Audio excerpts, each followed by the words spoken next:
J'entendais dire quelqu'un cette semaine qu'il y a plusieurs vies dans une vie et c'est bien cela qui nous la rend attrayante.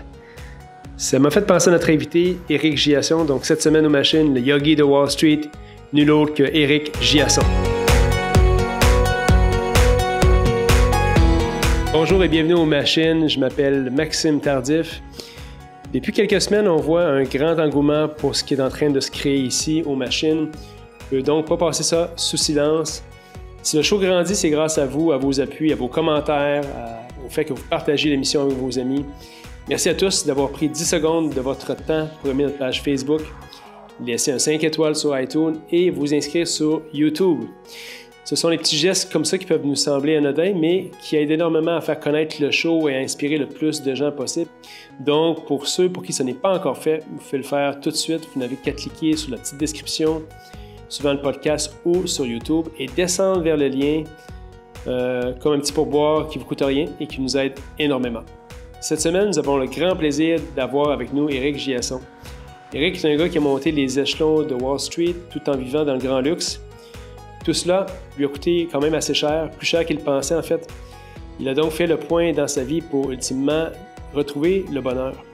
Il est maintenant propriétaire des studios de yoga à Montréal et il vient nous parler de tout ça. Il vient nous parler également de comment il cherche à trouver l'équilibre dans sa vie au quotidien et comment il voit la paternité maintenant qu'il vient d'avoir un jeune enfant. Une grande entrevue en montagne russe, en émotions comme on les aime. Merci d'être là. Bienvenue aux machines. Bonjour tout le monde, bienvenue aux machines. Cette semaine avec nous, Éric Giasson, on est super content de t'avoir avec nous. Drôle d'affaire, ça fait à peu près 15-20 minutes qu'on parle déjà avec Éric, puis on a décidé d'arrêter de parler parce qu'il y a trop de bons stocks qui se disaient ici. Éric, tu viens d'être un nouveau papa pour la 7e fois, c'est ça? La 6e. La 6e? La 6e, mais ça fait 7-8 jours. C'est peut-être là ton 7e. mais ouais, merci. Je suis content d'être là. C'est drôle, hein, parce que c'est pas parce que je suis le yogi de Wall Street que j'ai pas de problème. Là. Le yogi de Wall Street, c'est une personne humaine, puis j'ai toutes sortes de stress un petit peu, entre autres au niveau professionnel. Et on dirait avec l'avenue du bébé, là, on dirait que tout vient de reprendre son importance, sa perspective, puis les petites choses sont restées petites, puis là, j'ai un beau bébé en santé, puis une mère en santé. Cool. C'est fantastique. Félicitations, je veux qu'on reparle tantôt de paternité parce qu'on est tous des pères ici. Ouais. Puis moi, c'est un sujet de ma vie, c'est d'être un père. C'est exceptionnel. Toi, tu as la chance d'être 6 fois père. Puis j'aimerais ça aussi, être 6 fois père. Des fois, on manque de temps dans une vie. Éric, parle-nous un petit peu de toi, de ton parcours. Le monde connaisse beaucoup pour ton livre, en fait, ce que tu as, comme étant exactement, comme tu as dit, les yogis de Wall Street. Tu as un parcours atypique. Tu as vécu plusieurs vies à l'intérieur de ta propre vie. Parle-nous un petit peu pour les gens qui n'ont pas lu ton livre. Aïe aïe, on a combien de temps pour ça? C'est ça, on peut faire plusieurs émissions aussi. Pour résumer quand même, pour les gens qui sont à l'écoute, qui ne connaissent pas Éric, je pense qu'Éric, à la base, tu es un entrepreneur, actuellement copropriétaire des studios de yoga Wanderlust à Montréal, qui ont beaucoup de succès. C'est un mouvement dans les fêtes Wanderlust actuellement. Oui, on est associés. Le Wanderlust, c'est un des plus grands noms là, dans le domaine du yoga. Puis on est associé avec eux autres. On a ni plus ni moins une franchise là, de 2 studios ici à Montréal. Et puis, Éric a travaillé dans la haute finance pendant plus de 20 ans, en démarrant à Montréal, passage à Toronto, puis rien de moins que Wall Street à New York pour terminer ça. C'est rare qu'on voit des gens de ce calibre-là. Puis je dois te remercier, tu es un gars généreux. Tu as accepté notre invitation sans poser trop de questions et... Très reconnaissant de ça. Alors, écoute, je pense qu'on peut peut-être commencer avec ta jeunesse. Je sais que tu viens d'une famille relativement aisée, des parents, ton père était médecin. Je pense qu'on peut commencer là-dessus. OK, ouais, merci beaucoup. Ça, c'est Maxime, David. Maxime. On va être habitué, c'est dire les jumeaux. Ouais, mon histoire a commencé il y a 53 ans. Hein? Puis comme je blague, ça paraît pas, c'est à cause du jus vert et du yoga. Ça paraît pas, effectivement. Et fils de médecin, petit-fils de médecin aussi, parce que mon grand-père était aussi médecin. Puis à Saint-Vincent-de-Paul, un petit quartier, là, pas loin de l'église de Saint-Vincent-de-Paul. Et juste en bas de la côte, là, sur le bord de la rivière. Puis, il y a 50 ans, mon grand-père, mon père aussi le fait, il y avait encore des visites à domicile. Non? Fait que à cette époque-là, t'avais le curé, puis t'avais le docteur du village. T'sais. Puis assez jeune, j'ai compris que j'étais le fils du docteur. Tu sais, puis on parlait tantôt, là, mais tu as une identité sociale, il y a qui pour... tu te prends pour quelqu'un, puis tes parents vont t'entraîner à devenir quelqu'un dans la vie, puis ils vont te donner de l'amour, même si tu penses que tu as eu les meilleurs parents au monde, j'ai eu un père incroyable, ils vont te donner de l'amour conditionnel, ils vont renforcer certains comportements et essayer d'en supprimer d'autres. Puis tu sais, ma mère m'a dit, mais là, moi, si j'avais su, en plus, que vous filmiez, j'aurais mieux repassé ma chemise. Mais... Hey, je suis content, d'habitude, je te vois toujours en complet, t'arrives décontracté, je trouve ça fantastique. Puis tu sais, mais ma mère m'a dit, ben, tu sais, tu peux pas être habillé comme ça pour aller à l'église parce que t'es le fils du docteur. Tu peux pas faire telle niaiserie à l'école parce que t'es le fils du docteur. Puis tout de suite, tu comprends que tu dois te comporter d'une certaine façon, même à l'âge de 5-6 ans, pour être le fils du docteur. T'sais. Et bon, puis là, c'est le fun. Ça fait que tu vas à quelque part, les gens, t'es le fils, t'es le petit-fils du docteur Giasson, c'est le fun. Puis tu te nourris de ça. Puis là, tu deviens accro à cette espèce de reconnaissance-là.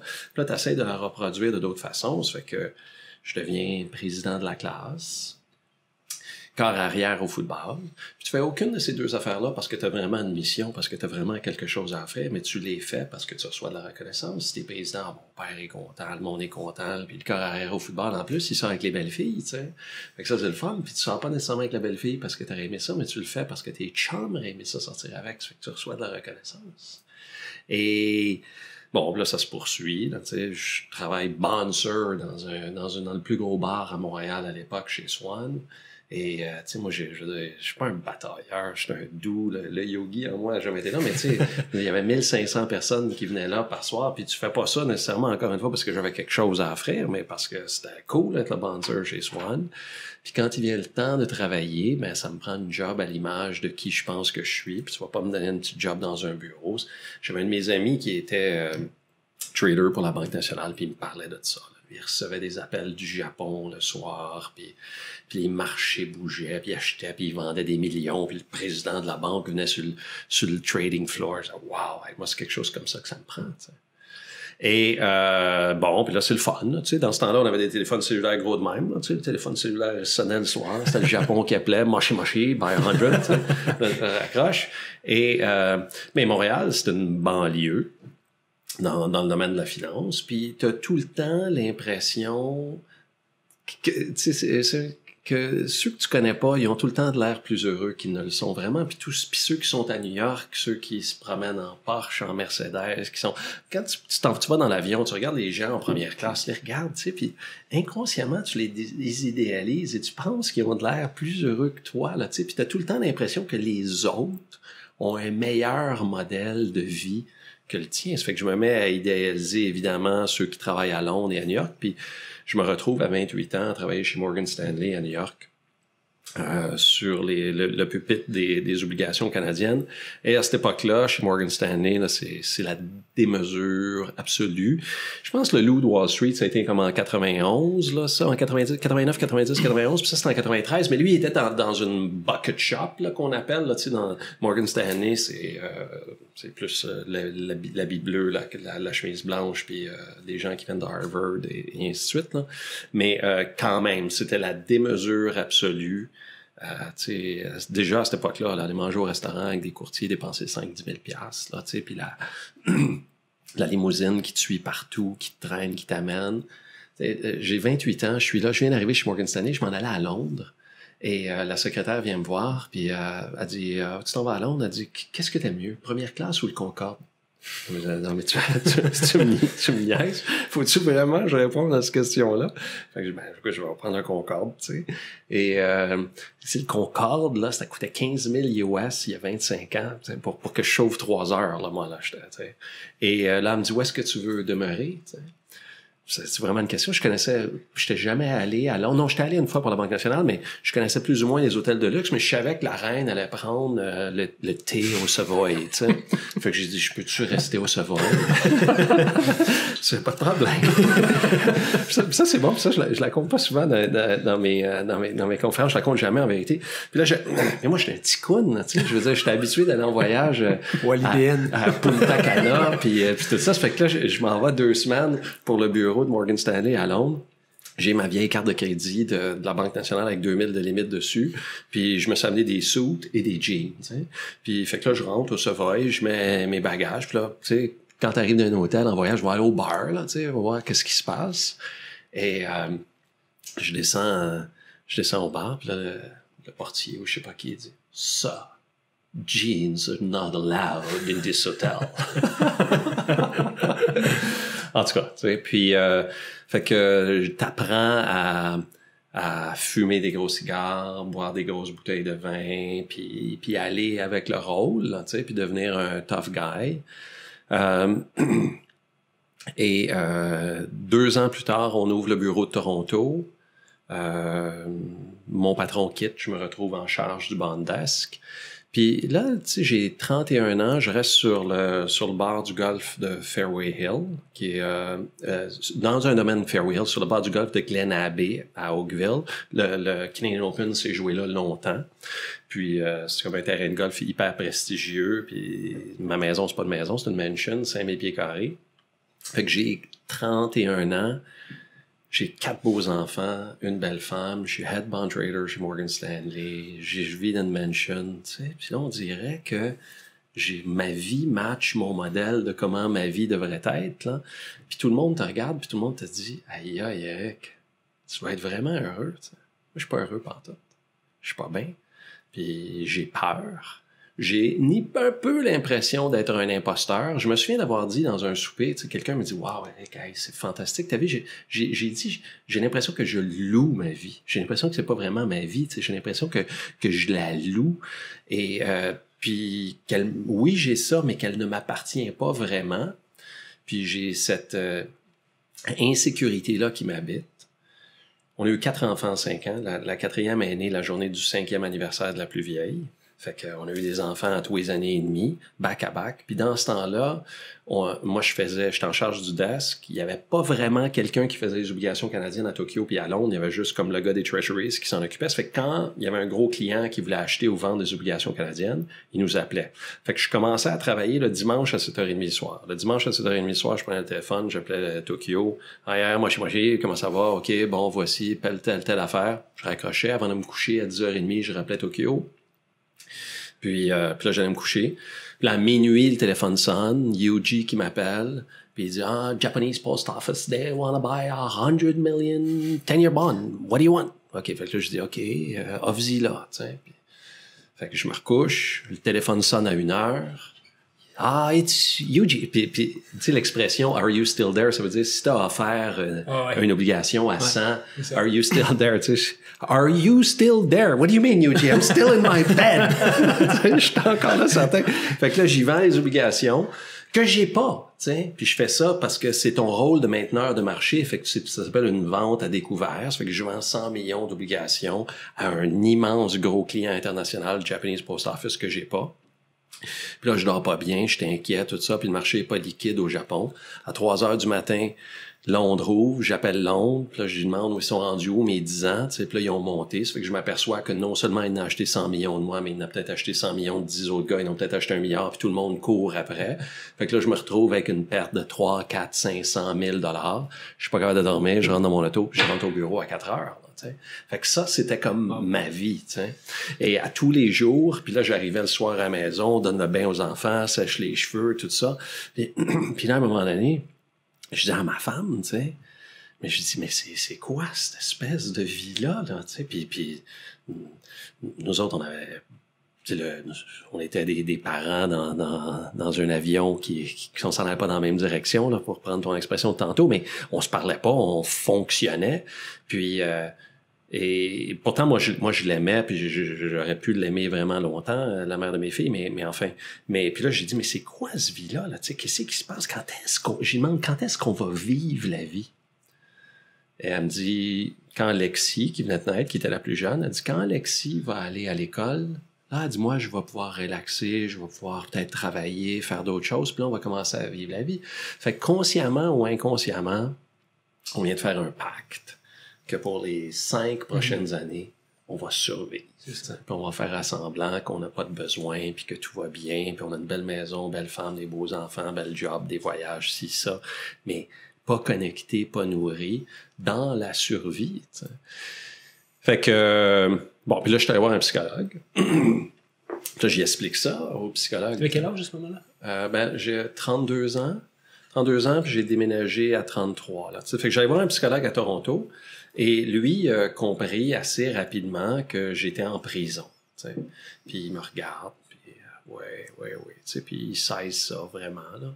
Mais au lieu de m'aider à me libérer de ma prison, il a juste repeinturé ma prison. T'sais.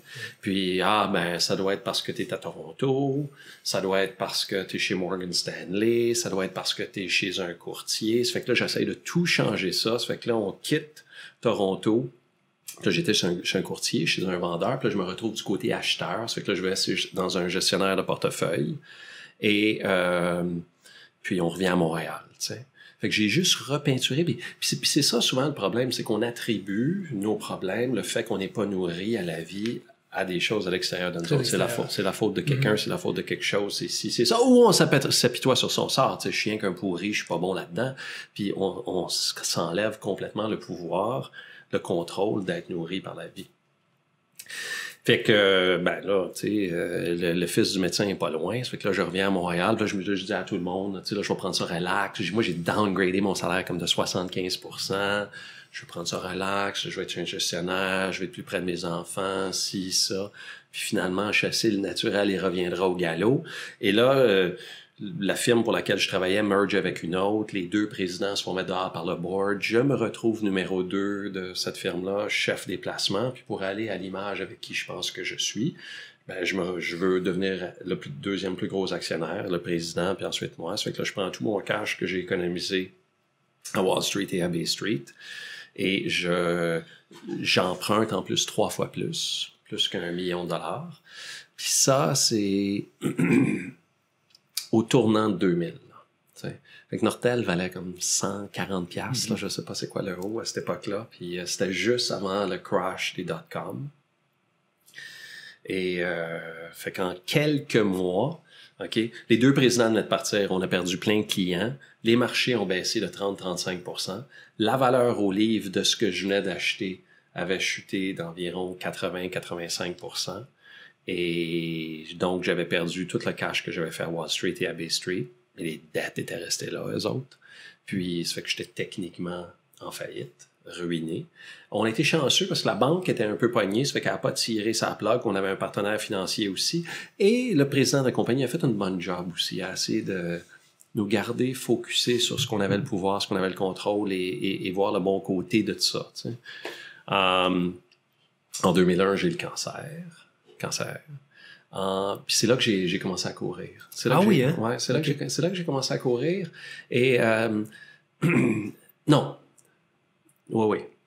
C'est là que j'ai commencé à courir. Mon médecin m'avait dit, OK, tu vas prendre 2 mois off, tu vas dormir 20 heures par jour. Puis bon, moi, j'étais un hyper performant, puis j'avais peur aussi. Puis en plus, ce qui se passait au bureau, ça fait que je ne pouvais pas quitter le bureau, là, puis laisser le contrôle, si on veut. Fait que je me levais le matin, puis l'exemple que je donne, c'est un peu comme dans Wizard of Oz, là, Tin Man. Mon corps était vide, complètement vide, et je commençais à courir. Puis là, j'activais mon corps, la circulation, et ainsi de suite. Puis là, ça me donnait l'énergie pour faire mes journées. T'sais. Puis c'est là que j'ai commencé à courir. En 2002, ma petite Lexi est allée à l'école. Fait que là, on devait commencer à vivre la vie, mais la mère de mes filles avait une vision différente de c'est quoi. Elle s'est fait un chum, normal. Là, nous autres, on n'était plus un couple, on survivait, il n'y avait plus d'intimité du tout. Et par surcroît, c'était comme mon partenaire de ski. C'était des gens avec qui on faisait du ski tous les week-ends. Puis, ça fait qu'en dans 3 ans, j'ai perdu mon cash, ma santé, et ma femme, mes enfants une semaine sur 2, mon partner de ski, ma maison. Puis, mais de façon assez bizarre, moi, ça a été comme un des plus beaux moments de ma vie. T'sais. Ouais. Puis parce que là, j'ai déchiré intellectuellement mon modèle, mon rôle. Tu te vantes pas d'être cocu. T'sais. C'est pas, j'ai été cocu avec un de mes amis. Tu te sers pas de ça pour recevoir de la reconnaissance. Oh ouais. Puis j'avais pas planifié ça. Et moi aussi, mes parents étaient séparés. Puis, tu sais, je pense que c'est une douleur que j'ai portée longtemps. J'en ai souffert, c'est arrivé à 6 ans, là. J'en ai souffert longtemps. Puis, j'aurais jamais fait ça à mes enfants, même si le couple marchait pas. Moi, j'étais marié à la vie, à la mort. Puis, tu sais, certaines personnes disent que peut-être, moi, j'ai eu le cancer de la thyroïde, là, que peut-être le cancer de la thyroïde venait justement de mes émotions que je refoulais par rapport à ça. Mais quand c'est arrivé, quand elle a pris la décision, tabarnouche, écoute, ça m'a tellement fait du bien, ça m'a libéré. Puis une des phrases que, tu sais, j'avais lu le livre de Lance Armstrong, It's Not About the Bike, puis il y a une de ces phrases là-dedans, c'est Rock Bottom is very comfortable. Puis c'est comme ça que je me sentais. Une fois que comme t'as tout perdu, ou ce que tu penses que t'as perdu, ben tu sais, tu te retrouves, puis tu reconnectes avec tout le reste de qui tu penses que tu es. Puis c'est chaleureux, c'est confortable, ça m'a fait du bien. Puis là, tu sais, il y a souvent une transition qu'on fait où, quand t'as rien, t'apprécies. Puis quand t'as beaucoup, t'anticipes. Hein? Puis là, t'anticipes, puis le fait même de vouloir d'être à la quête de quelque chose fait que tu l'as pas. Fait que tu crées un vide en toi, puis il y a rien que tu vas réussir à ramasser qui va combler ce vide-là. Hein? Ça fait que là, j'ai eu la capacité d'accepter. L'acronyme de mon livre, Dans le courage de réussir, accepter, liberté, vérité, action et confiance, j'ai eu la capacité d'accepter ce qui se passait.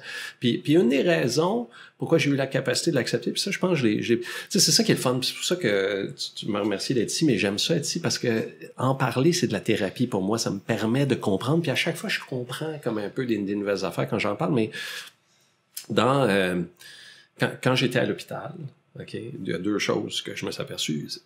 Une des choses, c'est que les gens sont pas prêts à aller dans la vérité. On n'a pas une culture de vérité dans la société dans laquelle on vit. Les gens sont pas prêts à aller là. OK?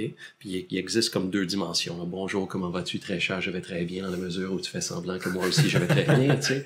Puis, ou, tu sais, la vérité. Puis l'autre chose, c'est que moi, j'ai tout le temps été comme un tough guy. Non, je passe de ça. Non, ça va, je l'ai, inquiétez-vous pas. Puis là, pour une raison ou pour une autre, j'ai reçu de par des gens qui n'ont pas eu peur d'aller dans la vérité, de me donner des témoignages d'amour. Puis, entre autres, mon bon chum à New York, qui travaille pour un Go Hedge Fund, Mike Haddad, tu sais, je me souviens de ces mots, Eric, if you mean anything, if you need anything, and I mean anything, just let me know, tu sais. Puis j'ai eu quelques témoignages de gens, des gens touchés, des gens sur le bord des larmes, tout ça qui sont venus me voir, puis je les ai reçus.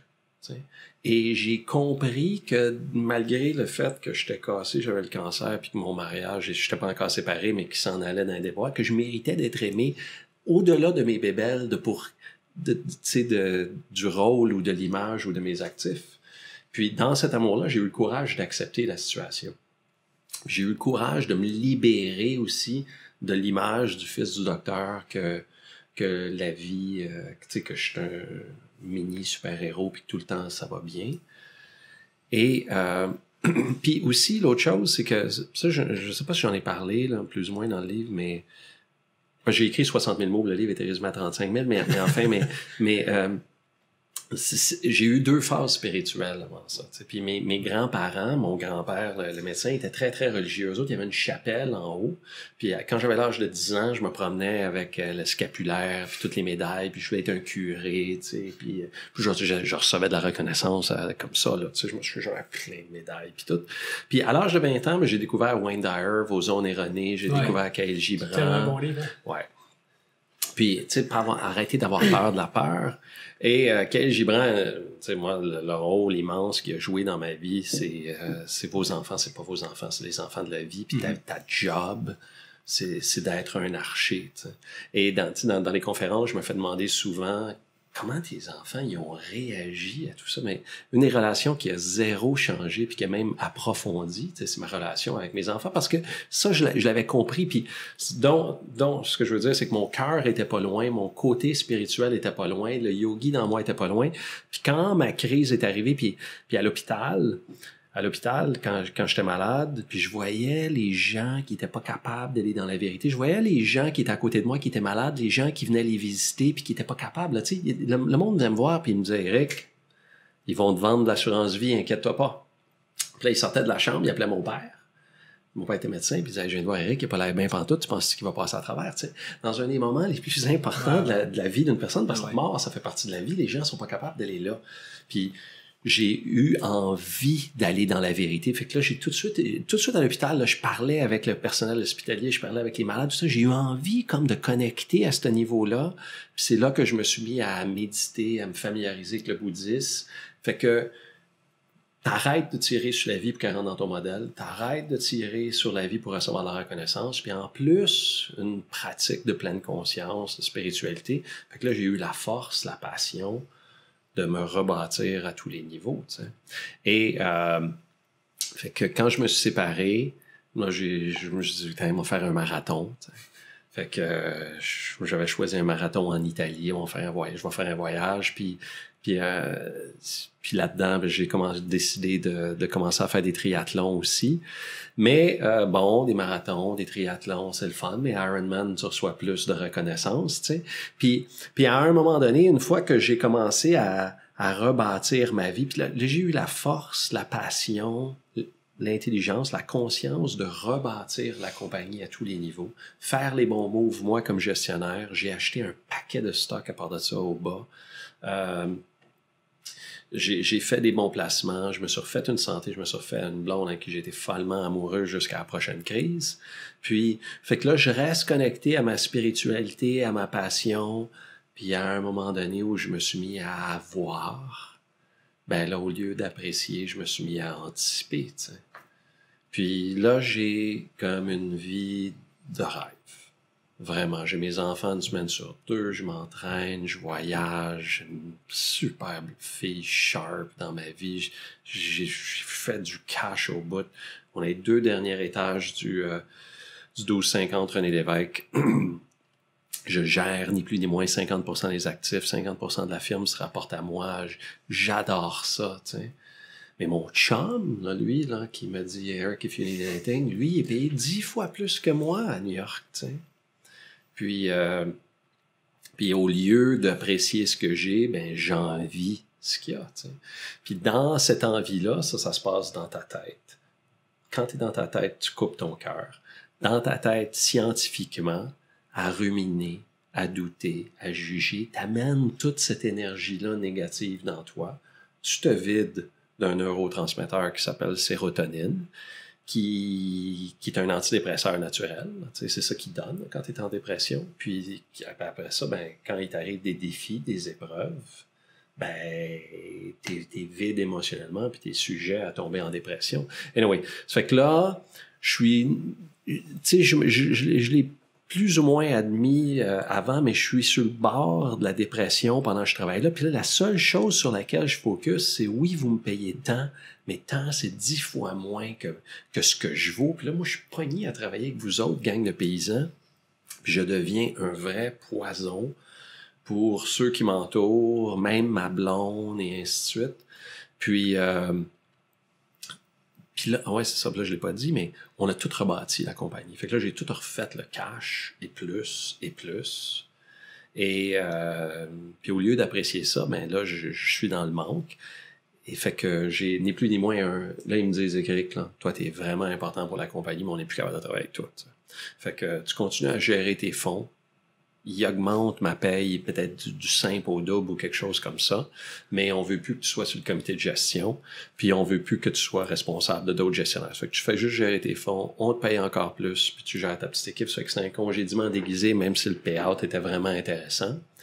Fait que mon rôle, mon orgueil, qui je pense que je suis, n'est pas capable d'accepter ça. Puis de façon assez bizarre, ce qui est vraiment intéressant, c'est que 6 mois avant ça, là, j'étais avec un de mes amis, puis j'avais dit, écoute, je suis plus capable de travailler là, je suis plus capable. Puis là, il m'avait dit, mais qu'est-ce que tu veux? Il dit, mets-les sur papier. Fait que je le mets sur papier, puis j'aimerais ça que plus personne ne se rapporte à moi, j'aimerais ça avoir un plus gros payout sur mes fonds, j'aimerais ça juste gérer mes fonds, j'aimerais ça faire racheter mes stocks, et ainsi de suite. T'sais. J'avais dessiné ce que je voulais, puis 6 mois plus tard, c'est exactement ça qu'il m'offrait, mais l'orgueil. Et quelqu'un d'autre a pris la décision pour ça. Quelqu'un d'autre a pris la décision pour moi, puis je l'ai vu comme une immense défaite, puis un manque de reconnaissance. Là. Hey, moi, j'ai rebâti la compagnie, c'est pas de même que vous allez me traiter, et ainsi de suite. Puis, fait que c'est ça. Fait que je décide de partir. Puis à cette époque-là, là, tu sais, j'ai comme 2-3 opportunités qui s'offrent à moi. Et je vais faire un petit passage à la Banque nationale qui n'a pas été fructueux. Mais moi, je suis ni plus ni moins en dépression puis en quête de prouver à tout le monde que j'existe. Et après ça, ben là, je retourne travailler pour un gros fonds qui s'appelle Braven Howard, qui est à l'époque le plus gros fonds global macro. Et est-ce que vous avez vu Billions? La série Billions? Non, sur Netflix? Ouais. Non. Non, c'est sur AMG ou je sais pas quoi. Avec Ouais, c'est ça, c'est vraiment bon. ouais. Et la série Billions s'est inspirée d'un fonds, on pense, parce que c'est pas clair, là, qui s'appelle SEC Capital de Steve Cohen. Puis c'est comme absurde, là. Et c'était un genre de fonds comme ça pour lequel je travaillais, tu sais.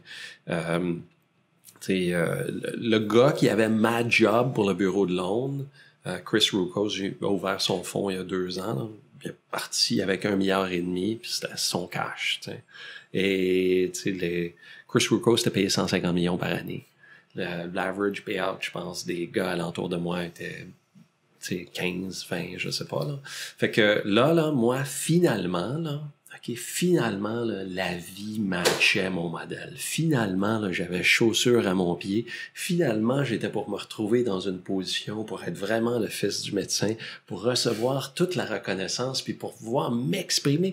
Mais m'exprimer non seulement d'un point de vue... Tu sais, j'avais déjà des voitures de luxe, j'avais une Ferrari, 2 Porsche, puis tout ça. Puis...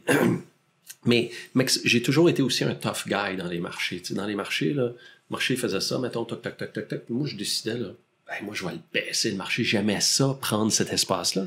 Puis là, je me retrouvais avec la plus grosse artillerie que tu veux. Là, tu sais, les marchés montent, les marchés descendent. Ah, c'est Braven Howard, c'est Giasson, tu sais. Fait que je me retrouvais dans un endroit où je pouvais vraiment me réaliser. Puis les gens chez Morgan Stanley, là, qui étaient les patrons de mes patrons, m'appelaient pour me dire « Wow, Eric, t'es rendu chez Braven Howard. Félicitations, tu sais. » Et là, je suis sûr, là, que je vais arriver. Puis je l'aurais fait, tu sais. Et la nuit que Bear Stearns... Puis moi, j'avais vu la crise venir. Ça faisait même longtemps que j'avais vu la crise venir. C'est pour ça que j'avais perdu pas mal d'argent à la Banque nationale l'année d'avant. Parce que je me battais contre le marché. Et la nuit que Bear Stearns a fait faillite... entre minuit le soir et 4 heures le matin, j'ai fait 10 millions US de profit. Moi, je paye un gros pourcentage de ça. Fait que en 4 heures, là, je viens de faire ma meilleure paye à vie de ma vie, là, juste ça, là, tu sais. Puis, fait que moi, j'étais certain d'avoir l'année de ma vie, là, finalement. Non seulement j'ai le meilleur fonds pour m'exprimer, mais ça, c'était une crise du siècle, là, pour un trader macro. C'était une opportunité incroyable c'est le fun, c'est une adrénaline écœurante. Et j'étais loin de me douter que la crise de Bear Stearns était pour amener peut-être Morgan Stanley en faillite, a amené Lehman Brothers en faillite et a fait fermer un peu tout le monde. Puis quand un gros fonds comme Braven Howard, 30 milliards de dollars, à levier à peu près 5 fois, ça fait que t'es 150 milliards dans le marché, il faut que tu l'empruntes, cet argent-là.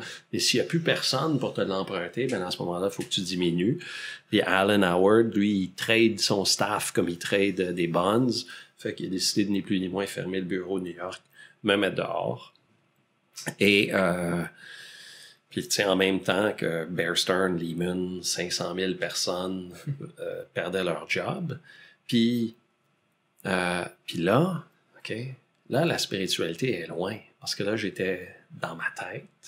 Je m'étais vidé à envier mon chum, lui qui travaillait chez Soros, puis qui avait une maison à côté de Steven Spielberg dans les Hamptons. Je m'étais vidé. J'étais vraiment sur le bord de la dépression. Quand ça s'est arrivé, j'ai pas accepté. Et non seulement j'ai pas accepté, tu sais, je veux dire, comment est-ce que tu remplaces ça, là, tu sais, j'étais comme, je travaillais pour les Yankees de la finance, là, tu remplaces pas ça, là, mon père avait travaillé pour les Royaux de Québec, là, je sais pas, là. Mais tu sais, les gens m'offraient des jobs, puis je disais, écoute, là, quand la job de ton patron sera disponible, là, tu m'appelles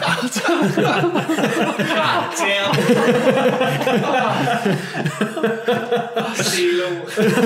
J'étais vraiment déconnecté, tu sais. Puis écoute, bon, tu sais, puis là, je suis en déni, en dépression, ces antidépresseurs, je flobe mon cash, je bois du vin, et tu sais, c'est un cocktail là, dangereux. Puis cette année-là, en 2008, j'ai décidé de trader mon cash, OK? Et j'ai eu ma meilleure année personnelle à vie. Puis j'ai fait vraiment beaucoup d'argent, là, tu sais. Et puis à ce moment-là, ben là, j'ai assez d'argent, là, tu sais, comme pour prendre ma retraite puis plus jamais travailler de ma vie. Mais j'ai fait peut-être 20% ou 15-20% de ce que j'aurais fait si j'étais chez Brevin Howard. Fait qu'au lieu d'être riche de ce montant-là, j'étais pauvre du gap entre les deux, tu sais. Ça fait que j'étais pas bien, tu sais. Puis ma blonde, elle voyait mes reçus, de relevé du courtier, tout ça. Ben, t'as la tabarnouche, elle n'en valait pas. Puis moi, c'était pas assez, j'étais pas bien, puis tout ça. Et puis, en tout cas, l'année suivante, j'ai fait quai ou double, j'ai tout perdu. Puis l'autre année, vous l'avez lu là-dedans, là, j'ai tout perdu à peu près en 3 jours dans le silver. Enfin, mais fait que là, à ce moment-là, tu sais, je suis en dépression, je bois trop, je vois pas bien, puis je me prends pour quelqu'un, tu sais. Et là, je me fais offrir une job pour être ni plus ni moins vice-président senior du revenu fixe pour l'équivalent de la caisse de dépôt, mais en Australie. Queensland Investment Corp, QIC à Brisbane. J'ai 3 entrevues par Skype avec eux autres. Ils m'offrent la job. Puis, mais là, tu sais, écoute, j'accepte la job, là. Le payout était comme 1 million, tu sais, par année. J'accepte la job dans la mesure où je me vois vivre à Brisbane, tu sais. Puis, fait que là, je m'en vais là. Je passe 3 semaines en Corse avec mes filles. Le lendemain, je prends l'avion, je m'en vais à Brisbane. Fait que, tu sais, je suis en dépression, pas bien. Puis là, je m'en vais là. C'est une immense défaite m'en aller là-bas, là, tu sais.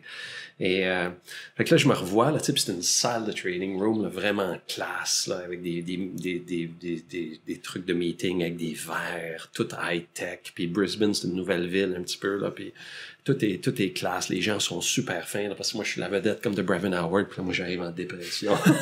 Même, là, tu sais. Puis je me souviens, je suis dans une salle de conférence, justement, puis le monde est alentour de moi, mais je parle tout seul au téléphone avec mon chum qui travaille chez Soros. Puis il me dit, Air, God damn it! Tu sais, qu'est-ce que tu t'en vas faire là-bas à Brisbane? T'es même pas payé! C'est vrai. Qu'est-ce que c'est ça? T'sais, le salaire de crève-faim, t'as bien raison. Ça fait que j'ai pas accepté la job, tu sais. Et c'est la dernière offre que j'ai eue. T'sais. Après ça, là, tu sais, j'aurais retravaillé pour n'importe quoi à tout prix. Ben, je travaillais pour 20 000 $ pour être prof de yoga après ça, tu sais. Fait que j'ai pas accepté cette job-là. C'est la dernière qui est venue. Puis, tu sais, d'un point de vue professionnel, si j'avais accepté ce qui m'arrivait, si je m'étais libéré là, de qui je pensais que j'étais, si j'avais vu que c'était la plus grosse crise financière depuis 1930, que j'ai une opportunité incroyable, j'aurais passé 4-5 années là. J'aurais pu revenir à la Caisse de dépôt dans un rôle vraiment senior, revenir premier vice-président à la Caisse de dépôt ou ailleurs. Mais là, tu vas pas engager le prof de yoga, tu sais. Mais hey, on ramène Giasson qui était chez Brisbane en Italie, qui était chez QIC, ça c'est correct, tu sais. Puis après ça, tu sais, j'allais passer des entrevues, puis les headhunters me disaient, mais Eric, mais t'as tout sur ton CV, là, t'es vraiment incroyable, mais qu'est-ce que tu fais depuis 3 ans? Tu fais du yoga, tu sais. Ben ouais. Ça fait que j'ai pas été capable de revenir dans le marché. Et, tu sais, puis, je veux dire, vous autres, vous êtes dans l'immobilier, là, la grosse maison LED sur le coin, là, qui se vend pas depuis 2 ans, là, ben, il y a toutes sortes de rumeurs dessus, mais tu sais, quand ça fait 2-3 ans que tu réussis pas à te replacer, ben, puis les gens aiment ça être méchants. Et ça les sécurise, on dirait que ça leur fait du bien. Ça fait que j'ai pas été capable de retravailler, en finance. Et puis là, ben, on s'en parlait avant l'enregistrement, mais bon, ben, qu'est-ce que je peux faire pour exister? Fait que là, je me suis mis à trader mon cash. Puis là, je me suis mis à dépenser mon argent à gauche, à droite. J'achète une Porsche à mon père, une Mercedes à ma blonde, puis j'amène du monde en voyage, puis là, je flobe mon cash. Ça marche pas. Fait que je vais faire Ironman. Ironman, tu reçois de la reconnaissance, t'es tout bien rasé, tatoué sur le mollet, les vélos, on se regarde, quel t'as fait, tu le fais à combien, tu sais, wow! Fait que je m'en vais en Californie, m'entraîner, puis dans ce temps-là, j'avais mes enfants 2 semaines. Fait que j'ai passé ni plus ni moins l'hiver en Californie, j'allais 2 semaines, je revenais 2 semaines, j'allais 2 semaines, je revenais 2 semaines. Puis une fois, j'arrive, puis je me blesse. Fait que j'étais encore là pour 2 semaines. Et je peux plus courir, je peux plus faire de vélo. Je suis obsédé à garder ce corps-là en shape parce que je me sécurise à travers ce corps-là, puis je reçois de la reconnaissance à travers ce corps-là. Fait que je m'en fais une classe de yoga. Et puis là, un peu nono, tu sais. Moi, je fais Ironman, hein? Pour m'en faire du yoga. Ça fait que là, je prends 2 bières puis un gros gyro, là, au poulet avec de l'ail. Avant d'aller à la classe. Là, je rentre là. C'est du yoga show. Hey, j'ai sué ma vie. Mon gars, j'ai roté. Là, je dois vraiment bien me sentir parce que j'ai jamais dit ça de ma vie, cette affaire-là. Vraiment bien me sentir. Mais là, tu sais, c'était comme dégueulasse, mon enfant. J'ai vraiment trouvé ça dur. Puis là, je sors de la fille, puis je dis à la fille, je dis, hey, moi, j'ai fait 4 fois Ironman. Puis c'était tough, ça, là. Fait que je reviens à Montréal. Hyper performant que je suis, je me trouve un studio, je me mets à pratiquer à tous les jours, plusieurs fois par jour. Et je veux faire les classes les plus dures, les pauses les plus dures. Puis là, je veux devenir là, soudainement un hyper performant dans le yoga. Puis, j'avais des idées suicidaires et en quête d'existence. Là, tu sais. Puis moi, tous les jours, là, peu importe c'était quoi le jour, c'était Groundhog Day, c'était je sortais du lit et je me mettais les pieds à l'extérieur du lit, je me pognais à la tête, puis j'étais un gars qui avait pas de job, qui avait pas d'existence. J'allais voir à l'ordinateur, voir si mon portefeuille allait bien, si je me faisais offrir une job. Puis les deux étaient plus déprimantes l'une que l'autre. Puis tu sais, la pensée qui revenait au quotidien, mais c'était me tuer d'une certaine façon avec ma Ferrari, la conduire à la planche dans un camion remorque ou la partir dans le garage. Puis là, j'allais au yoga. Je sortais de la classe, puis je me disais, crème, mais c'est pas aujourd'hui que ça va arriver. T'sais.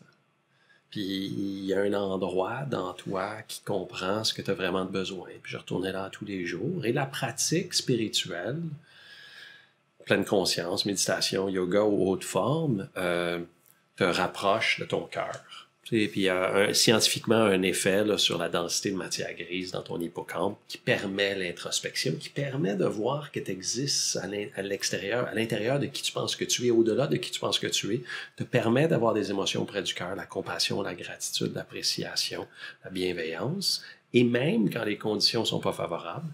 Puis là-dedans, ben, tu sécrètes de la sérotonine, tu sais. Puis tu as des moments de joie, de bonheur, puis tu sécrètes d'autres sérotonine. Puis là, au lieu d'être dans le cercle vicieux, tu es dans le cercle vertueux. Ça fait que sans comprendre ce qui se passait, je me médicamentais, puis j'étais en train de me sortir de ma dépression. Et oui, je l'ai dit là-dedans. Ça, c'est quelque chose que je répète pas souvent, mais je me disais, écoute, j'étais vraiment, vraiment, vraiment pas bien. Puis dans l'épisode, là, justement, où... en dedans de 3 jours, à peu près, là, j'ai perdu là, tout le cash qui me restait. Là.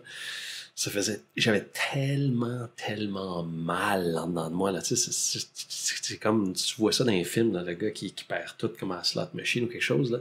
Ça me faisait tellement mal, c'était vraiment écœurant.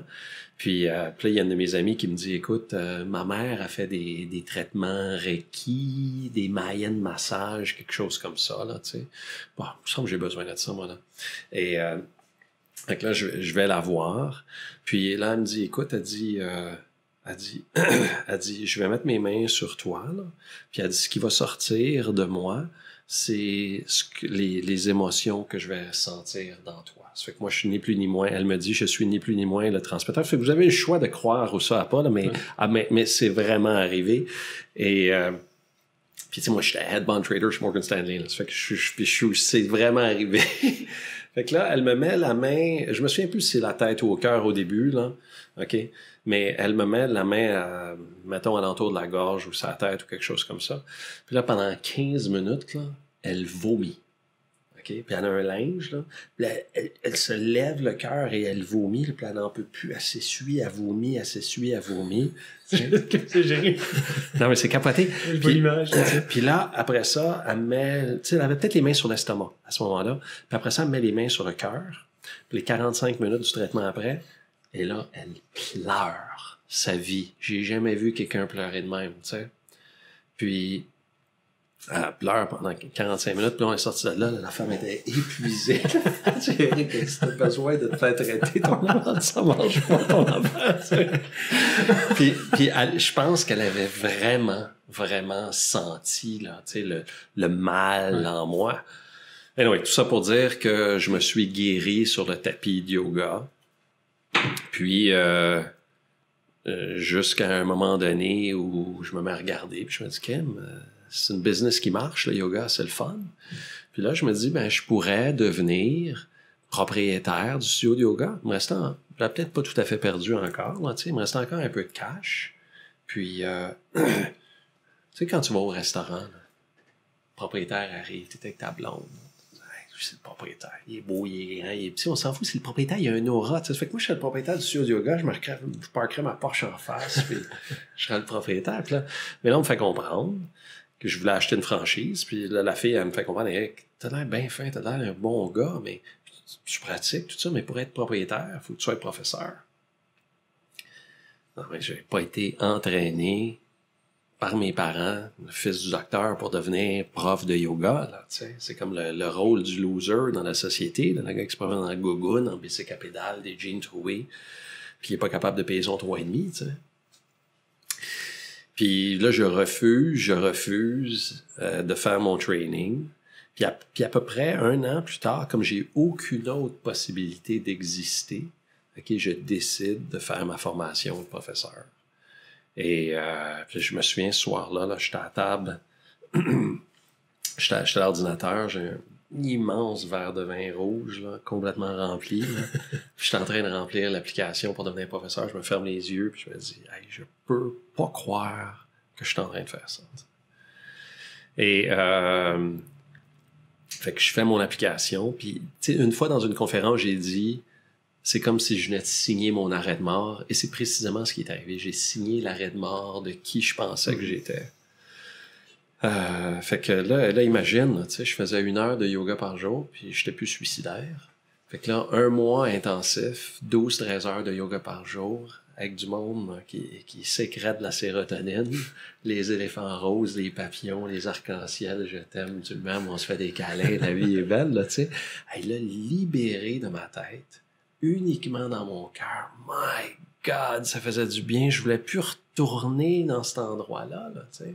C'est comme si on m'avait donné une chute. Tu sais, comme on vient d'accoucher. Là. Ma femme était en douleur. Là. Puis là, quand on lui a donné l'épidurale, là, la douleur est là. Elle sent les contractions encore, mais il y a quelque chose qui te bloque de sentir. T'sais. Fait que là, je me dis, ah, non, moi, là, je retourne pas dans ma tête. Je veux rester juste dans mon cœur, à repousser les douleurs de la vie humaine. Mais quand tu tires, quand tu pousses, tu peux pas faire, tu peux pas permettre à la vie de te nourrir. Puis, fait que là, moi, je sors de là, de la formation. J'ai dit, je veux rester sur le chemin du parfait yogi. Qu'est-ce que je dois faire? T'sais? Fait que je vends la maison sur le bord du golfe, je vends les voitures. Je suis pas prêt à aller dans la vérité encore, puis je suis encore dans l'orgueil, tu sais, puis ben écoute, le yogi, il peut pas se promener en Ferrari, là, tu sais, ça marche pas, tu sais. Au show, il se promenait en Rolls-Royce, là, mais tu sais, le yogi, il peut pas se promener en Ferrari, mais en vérité, c'est parce que j'étais cassé, tu sais. Fait que j'ai vendu mes voitures, j'ai vendu ma maison, c'était tout ce qui me restait pour survivre. J'ai laissé aller ma blonde aussi, hein, on en parlait tantôt, parce que c'est tout le temps la faute de quelqu'un si t'es pas nourri. Fait que c'est à cause de la job, c'est à cause de ci, c'est à cause de ça. Puis si j'étais pas bien, mais ça doit être à cause d'elle aussi. T'sais. Ça fait qu'au lieu de voir qu'est-ce qu'il y a dans toi, ça fait qu'elle passe dans le torteur. Là, je me laisse pousser la barbe, je me laisse pousser les cheveux, je me jette une robe, je me jette des colliers. Puis là, je deviens le parfait yogi. Je me trouve un gourou. Puis je fais le tour du monde. Je vais en Inde, je vais en Maui plusieurs fois. Puis là, j'apprends à faire tout ce qu'il faut faire pour être un parfait yogi. Puis je fais tout végétarien, pas d'alcool, pas de sexe. L'eau qui rentre dans une narine, qui sort par l'autre, me lave la langue comme un sadou. Je fais tout ce qu'il faut faire, là, tu sais.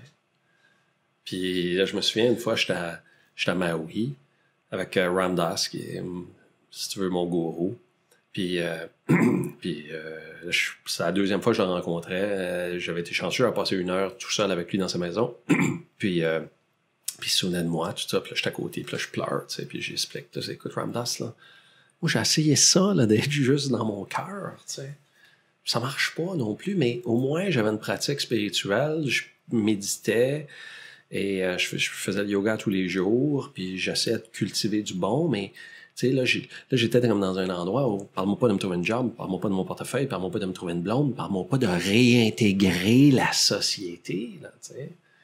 Fait que là, toute ma vie, j'étais occupé à tirer sur la vie puis qu'elle rentre dans mon modèle, puis je me retrouvais à repousser la vie. Mais quand tu pousses, t'es pas nourri, t'es pas une personne humaine. Puis Ram Dass m'a fait comprendre que la job, c'était d'être en équilibre entre la tête et le cœur, d'être une personne humaine. D'où le yogi de Wall Street, le cœur et la tête. Puis ça, pour moi, le yogi de Wall Street représente une personne humaine à l'école de la vie. Tu sais, ce que je dis, c'est que c'est comme Seinfeld. Seinfeld, it's a show about nothing, puis le yogi de Wall Street, it's the role about nothing. C'est le rôle de tout et de rien. Puis, fait que là, en revenant de là, ben, je décide de me raser la barbe, enlever la robe, puis d'essayer de vivre entre les deux, en équilibre entre la tête et le cœur, tu sais. Est-ce que tu te considères en équilibre en date d'aujourd'hui? Est-ce que Non. Non? Est-ce que tu es où est-ce que tu voudrais être dans ta vie? Non, mais tu sais quoi? Puis ça, cette question-là, là, tu sais, je suis en train de faire du travail en ce moment, c'est Yoga Sutra, là. Puis une des bases, c'est que t'es jamais rendu. T'es jamais rendu. Puis le moment où tu dis « je suis en équilibre, je suis libre, je suis ci, je suis ça », tu l'as cristallisé intellectuellement, tu l'as défini et tu l'es pas vraiment. T'sais. Fait que moi, je travaille pour essayer d'être en équilibre en tant que personne humaine à tous les jours. Je travaille pour essayer d'être dans la vérité, mais je fais le travail pour me ramener là. Mais je veux pas dire que c'est un combat, parce qu'un combat, c'est comme ça lui donne un mot négatif, mais c'est un travail au quotidien pour me garder en équilibre entre les deux. Et je dérape tout le temps. T'sais. Puis c'est pour ça que je viens ici. C'est pour me ramener, puis c'est pour dire au monde que j'essaye de faire ça. C'est drôle, hein? Je courais cette semaine, puis je pense tout le temps à mes enfants. T'sais. Tu parles de ça, puis on dit, écoute, quand est-ce que t'es arrivé dans ta vie? T'es arrivé quand dans ta vie exactement? Quand est-ce que t'as atteint le moment où tu te dis, je suis correct? Tu te l'as dit souvent dans ta vie, puis j'ai réalisé une affaire, puis c'est une affaire que je dis souvent à mes filles. T'as jamais fini de grandir. Non. Je vais mourir, je vais grandir encore. Ouais. Puis le jour où tu réalises ça, tu dis, on grandit tout le temps finalement. Puis l'équilibre, tu vas tout le temps naviguer dedans, entre le déséquilibre, puis l'équilibre, puis ce que tu vas trouver là-dedans. Puis ton équilibre t'appartient, tu sais. Ouais.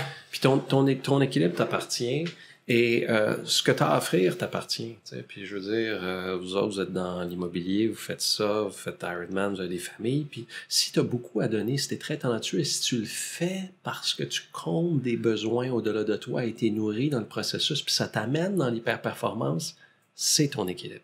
Mais si ton équilibre est pour aller chercher de la reconnaissance et de la sécurité, c'est un déséquilibre. Exact. Puis ce qui fait que ta compréhension de l'équilibre peut évoluer. T'sais. J'écoutais le podcast de Rich Roll l'autre fois, puis il y a une expression qui est ressortie. L'invité disait « Je vis en état constant de blissful insatisfaction ». Donc, il était dans un état où il se levait tous les jours, puis il avait besoin d'aller chercher plus, mais il était confortable là-dedans. Donc, tu parles de l'équilibre, on n'est jamais dedans. On essaie de se garder un léger déséquilibre pour aller plus loin, mais on essaie vraiment de sortir de la performance à tout prix aussi. Là. Moi, je fais attention aux mots. Okay. Je coach Tony Robbins, puis lui, il était comme un des étudiants de PNL, là, mais j'étais coach avant ça, mais entraîné, mais je fais attention aux mots, puis blissful insatisfaction, j'aime pas ça, il y a du pouvoir aux mots. Tu sais, j'aime mieux retransformer les mots où j'ai faim, je veux apprendre, plutôt que quelque chose de négatif. Tu sais. Puis moi, je suis une personne humaine à l'école de la vie. Je ne vis plus dans la polarité, le succès, l'échec. Je vis dans l'endroit entre les deux, puis dans l'endroit entre les deux, c'est l'école de la vie, puis c'est ça que je veux devenir une meilleure personne humaine. Puis il m'arrive, je le disais, tu sais, tantôt, le bébé, tout ça, il m'arrive un paquet d'affaires en ce moment de la vie humaine. Tu sais, j'ai des ex, j'ai 6 enfants, j'ai 2 studios, j'ai 30 de professeurs et ainsi de suite, j'ai des dettes. Puis, à chaque fois qu'il m'arrive quelque chose, je redéfinis comme ça va être intéressant. On va apprendre beaucoup de ça. Puis, je vis en ce moment des défis avec mon 2e studio, des gros défis. Puis, non seulement intellectuellement, je dis « Ah, c'est le fun, on va apprendre. » Non, je les embrasse. Ça va faire quelque chose ça va me rendre une meilleure personne, ça va m'aider, puis je vais apprendre beaucoup de ça et détacher les fruits du résultat. Il arrivera ce qui arrivera. En ce moment, je garde mon focus sur ce que je contrôle. Ça fait que, en tout cas, une grosse parenthèse pour dire que j'essaie de mieux phraser, de dire que, tu sais, moi, je veux apprendre, je me pardonne. Tu sais, ça, c'est l'autre affaire, tu sais. On se parle comme on parlerait rarement aux autres, à nos amis. On est dur avec nous autres, insatisfait, tu sais, constamment. Puis, fait qu'il y a de fait que c'est mon deuxième livre, là, je parle des croyances limitantes. Et dans mon premier chapitre, puis je fais vraiment attention à comment est-ce qu'on phrase les choses, comment est-ce qu'on dit, puis d'une façon à se donner plutôt le pouvoir d'être une personne humaine à l'école de la vie. Je produis des résultats, je produis pas de la perfection. Souvent, on dit qu'on produit du feedback aussi, plus que des résultats ou un échec, peu importe. C'est un feedback qu'on reçoit dans nos... C'est des résultats, du feedback. C'est ça, exactement ça. C'est intéressant de l'interpréter comme ça. Souvent, avec nos enfants, tu sais, ils ont un défi à l'école, puis on leur dit souvent, c'est du feedback que tu reçois, il y a quelque chose que tu n'as pas fait, c'est peut-être adéquat, tu peux peut-être changer ta façon de le faire. C'est le fun de le voir, de phraser, tu dis c'est important. Puis ça, c'est dans notre société, on met pas beaucoup d'emphase là-dessus, sur le vocabulaire, comment dire les choses, mais c'est un super bon point que tu apportes.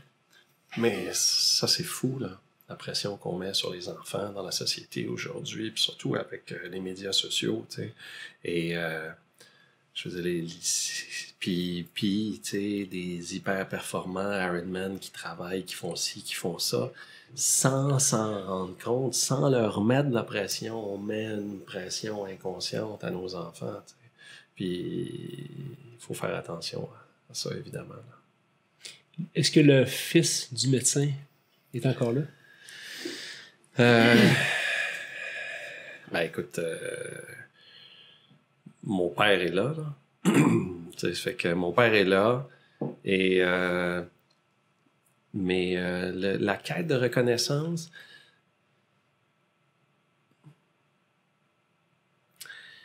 non. J'ai des business, je fais du yoga, je fais des conférences, je fais du coaching, ça fait que j'ai besoin de plaire d'une certaine façon dans la mesure capitaliste. J'offre un produit, mais je le fais pas pour recevoir, je le fais pour donner. Mm-hmm. Puis ma pratique de pleine conscience m'amène dans l'abondance émotionnelle. Mon intention est de combler des besoins. Je le fais de plusieurs façons. Puis je fais ce que je fais parce que c'est ça que je fais. T'sais. Puis si t'aimes, tant mieux. Si t'aimes pas, tant mieux. Mais tant il y a aussi longtemps qu'il y a quelqu'un qui est nourri là-dedans, là, que je peux contribuer. Mais je veux dire, c'est certain qu'on n'est pas allergique au feedback, qu'on est un peu, ou qu'on n'est pas indifférent au feedback négatif. Mais je me rattrape. Je me rattrape. Puis je les ai, ces émotions-là. Puis moi, je suis une personne humaine. Je les ai, les émotions, le doute, la culpabilité, le ci, le ça. Mais au lieu de me nourrir de ça, puis de me vider, je me rattrape puis je me ramène sur ce que j'ai puis ce que je contrôle. Puis une grande partie du stress pour la plupart des gens, okay, c'est qu'on donne en impartition notre existence dans le regard des autres, et on essaie de contrôler un paquet de choses qu'on ne contrôle pas, puis qui sont pas importantes. Ça fait que je me ramène à pourquoi je fais ce que je fais. Je me ramène à ce que mon père m'a été aimé, que je mérite d'être... Ça, c'est une affaire tellement niaiseuse, là. OK? Puis ça, je fais ça en coaching avec des professionnels, avec des sportifs, avec n'importe qui, des professionnels de haut niveau, des présidents, là, tu sais. Je leur fais rappeler qu'ils ont été aimés avant qu'ils soient présidents, avant qu'ils soient ça, avant qu'il y ait du cash, avant tout ça. Puis ça, c'est physiologique, là. Tu sais, je veux dire, les bébés qui meurent, qui ne reçoivent pas d'amour et qui sont pas touchés, peuvent en mourir. Puis cette espèce de peur-là reste constamment là dans toi. Puis tu as tout le temps l'impression que si les autres savaient vraiment qui tu es, que tu méritais pas d'être aimé. Fait que de se rappeler au quotidien qu'on a été aimé, qu'on mérite d'être aimé, est probablement un des plus beaux cadeaux qu'on peut se faire. Puis ensuite de ça, qu'est-ce que tu décides de voir? Tu vois-tu des défis? Tu vois-tu des problèmes? Tu vois-tu le gap? Ou tu vois des opportunités de grandir? Tu vois des choses sur lesquelles tu as du contrôle? C'est quoi ta perception? Puis on approche la fin, là, mais il y a tellement d'affaires. Écoute, Eric, on aurait une couple d'heures ici. Là. On sort le vin, si on continue longtemps sur les quasiment l'heure du vin. Mais c'est quoi ta perception de la société en général, des gens que tu fréquentes, des gens que tu codes, des gens que tu vois au studio? C'est quoi l'humeur des gens en général? Comment tu penses que le monde se porte dans la société en général? Dans la société dans laquelle on vit? Est-ce que le monde sont plutôt heureux ou il y a un manque généralisé du monde à combler puis ils cherchent un peu partout? C'est une bonne question. Mais je pense de façon générale, les gens sont pas nourris. T'sais. Les gens sont pas nourris, sont en manque. Ils ont de la misère à se responsabiliser de ce manque-là. Ça fait qu'ils attribuent la faute au patron, à l'économie, à ci, à ça. Parce que si c'est de leur faute, ils pensent qu'ils mériteront pas d'être aimés. T'sais.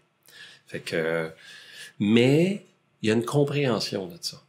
Puis, ça fait qu'il y a du yoga, il y a des podcasts, il y a du coaching, puis les gens ont pas peur maintenant. Il fait qu'il y a une certaine conscience, il y a la méditation, fait qu'il y a une certaine conscience pour aller chercher de l'aide. Puis, et mon message à moi, là, tu sais, moi, le monde m'appelle, me dit « Hey, Eric, moi, on m'a sacré là, la job, on m'en allait prof de yoga. » Non, mais toi, t'as pas compris, là. c'est pas ça pantoute, mon message. Ouais.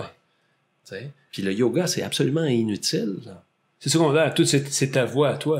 Moi, ça donne que je suis un homme d'affaires dans le domaine du yoga puis que je fais du yoga. Mais c'est absolument inutile. Le yoga, c'est utile uniquement dans la mesure où tu peux le transporter dans ta vie tous les jours, dans la rue, au travail. Puis c'est ça qui est important. Puis mon message, c'est éveille-toi pendant que tu es là. Essaye d'apprécier ce que tu as. Essaye de voir où tu peux contribuer. Essaye de voir ce que tu peux donner. T'sais. Puis une fois que tu vas avoir tout fait ça, peut-être que tu n'es pas à bon job. Mais de dire, moi, je vais sacrer ça là pour faire à semblant là, que je souffre plus, ça marche pas. C'est quoi la plus grande leçon que tu as d'après avoir élevé ou être sur le point d'élever un 6e enfant? Parce que c'est un apprentissage d'être parent. C'est quoi la plus grande leçon que tu as attirée ou le meilleur conseil que tu peux donner à des gens qui vont soit devenir parents ou qui ont des défis avec leur enfant? C'est quoi, selon toi, le meilleur conseil que tu peux donner à quelqu'un sur être parent? C'est de se rappeler, là, selon la culture hindoue, que nos enfants nous ont choisis. Je vais faire attention pour pleurer, juste ça, mais c'est nos enfants, ils nous ont choisis, puis ils nous ont fait le privilège de venir chez nous, dans nous, puis tu sais, puis t'as une figure autoritaire comme parent, t'as un rôle parental, puis ton rôle, c'est d'être l'archer, tu sais, comme Khalil Gibran le dit, mais moi, je me suis jamais pris pour « je suis le père », Dieu le Père, voici ce que j'ai dit, exécute. Puis, je le dis dans mon livre, une de mes filles à 5 ans, l'autre à 7 ans, je me suis aperçu qu'elles étaient plus vieilles que moi. Puis quand ils me disaient « Hey, papa, t'exagères », mais j'ai eu la capacité de voir que la sagesse dans ce corps de petite personne-là était plus vieux que moi, puis elle avait raison, tu sais. Fait que c'est de pas se prendre pour son rôle, puis de voir le privilège et l'honneur qu'on a d'être parent. Puis moi, je suis content, tu sais, j'en ai 6, on aimerait ça d'en avoir un autre, puis après ça, je vais arrêter ça là. mais quel bonheur, privilège qui m'a choisi pour faire le travail qu'ils ont à faire pendant qu'ils sont sur la terre, dans ce corps-là. Écoute, c'est un beau message. C'est beau ce que tu viens de dire. Moi, ça m'impressionne. Parce que je l'avais jamais vu comme ça, mais effectivement, quand tu... Puis moi, je dis souvent, mais quand je vois mes enfants réagir à des choses, c'est coudonc, ils savent-tu quelque chose que je sais pas? Parce qu'ils te parlent souvent, puis ils disent des affaires que tu dis, d'où est-ce qu'ils sortent ça? Pourquoi elle me connaît comme ça? Pourquoi elle me dit ça? Fait c'est intéressant. Tu sais, ce qui est bizarre, hein? Les enfants, là, tu t'es fait méditer, tu leur fais faire du yoga, là, sont bien plus rapides que les adultes. Ils l'ont. Sont là, c'est dans eux autres, puis on en parlait, je pense, avant ça, là, mais tu parlais du côté intuitif qu'ils ont, là, ils sont moins perturbés dans leur tête, ils ressentent beaucoup plus que nous autres, là, puis ils nous connaissent. Cool. Les questions de la fin, Eric, une de mes questions préférées. Ouais, vas-y. Si tu avais une chanson sur le soundtrack de ta vie, qu'est-ce que ce serait?